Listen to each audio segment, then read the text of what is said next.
సిద్ధం సిద్ధం అని చావు కొడుతున్న వైఎస్ జగన్కి 2024 ఎన్నికలకి నీకు యుద్ధం ఇస్తాం. యువతరానికి ఏ సంపద విడిచిపెట్టాం? యుద్ధము, రక్తము, కన్నీరు తప్ప, గాయాలు, బాధలు, వేదనలు తప్ప, కలలు కలలు కలలు తప్ప, పిరికితనం, మోసం తప్ప.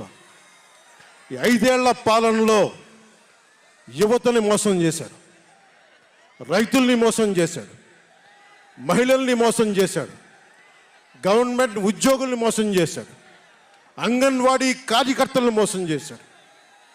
అందరినీ మోసం చేసిన వ్యక్తి. ఈ వ్యక్తికి సమాధానం చెప్పాల్సిన సమయం. తెలుగుదేశం, జనసేన ఈ రోజున తాడేపల్లి గూడెంలో ఈ జెండా సభకి విచ్చేసిన